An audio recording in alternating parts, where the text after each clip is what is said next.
Magandang araw Pilipinas, narito po ang latest Weather Today forecast.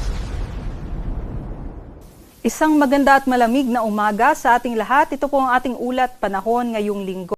Ngayong araw nga po, binabantayan pa rin po natin itong si dating Bagyong Ada na low pressure area na lamang 765 kilometers sa silangan ng General Santos City at ngayon nga po ay hindi naman natin inaasahan na mag-redevelop pa ito bilang isang bagyo muli at nakapaloob po ito sa ating shear line kung tinatawag o yung linya kung saan nagbabanggaan yung hanging amihan at yung easterlies. Ito nga po ay nakikita natin sa ating satellite imagery bilang mga makakapal na kaulapan na ngayon ay nakakaapekto sa silangang bahagi ng Mindanao, dulot nga po yan ng shearland. But for the rest of the country naman, inaasahan pa rin po natin yung malamig na hanging amihan. Dahil nga po nitong shear line ay mataas po yung tsansa nga ng mga pag-ulan sa eastern section ng Visayas at Mindanao, kaya't inaabisuhan nga po natin yung mga kababayan natin dyan na maghanda po dahil posible yung 50 to 100 millimeters na mga pag-ulan within 24 hours na maaari pong magdulot ng mga pagbaha at pagguho ng lupa dito po sa mga lalawigan ng Eastern Samar, Southern Leyte, sa May Dinagat Island, Surigao del Norte, Surigao del Sur, Agusan del Norte, Agusan del Sur, pati po dito sa May Davao de Oro and sa May Davao Oriental. At para po sa ating sea condition, may nakataas pa rin po tayo na gale warning dito po sa eastern seaboard ng Mindanao, sa Dinagat Islands and Surigao del Norte, dulot ng amihan. Matataas pa rin po yung ating pag-alon, bawal po magliyag yung ating mga kababayan. And for the rest of our seaboards naman, ay mataas pa rin po or katamtaman hanggang maalon yung ating inaasahan. Kaya't doble ingat pa rin po sa ating mga kababayang manlalayag.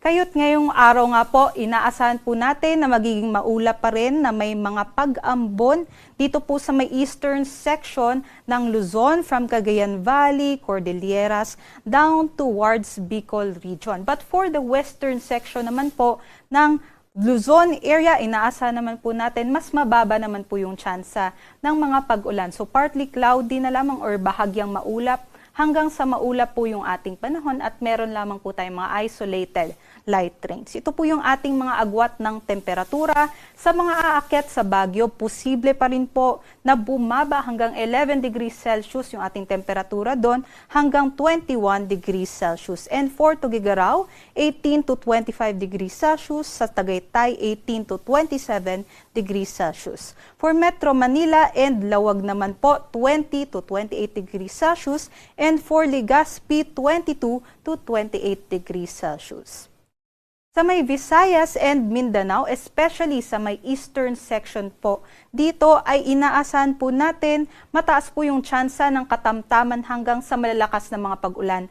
Dulot po yan ng shear line dito po sa eastern Visayas, down towards Caraga, some parts din po ng northern Mindanao, sa may Sorsogon and sa may Davao region. So mag-ingat po yung ating mga kababayan dahil posible pa rin po yung mga pagbaha at pagguho ng lupa dulot po ng shear line.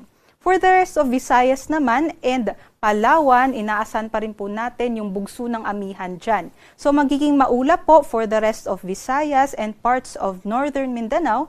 And for Palawan and dito po sa may Barm and Zamboanga Peninsula, inaasahan naman po natin yung generally fair weather conditions at may mahihina lamang at paminsan-minsang mga pag-ambon.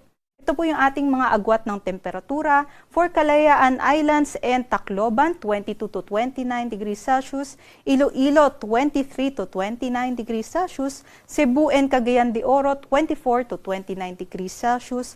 Puerto Princesa, 22 to 30 degrees Celsius. At sa may Davao po, 23 to 32 degrees Celsius. And sa Zamboanga, 22 to 33 degrees Celsius. At for the next 4 days naman po, inaasahan natin magpapatuloy yung epekto nitong shear line. Sa ating nakikita ay posible pong umakyat yung axis nitong shear line at maaari nga po makaranas ng mga pag-ulan, pagkulog at pagkidlat yung ating mga kababayan sa may Bicol region and also sa may Visayas from Monday hanggang Thursday. Kaya doble ingat nga po sa ating mga kababayan.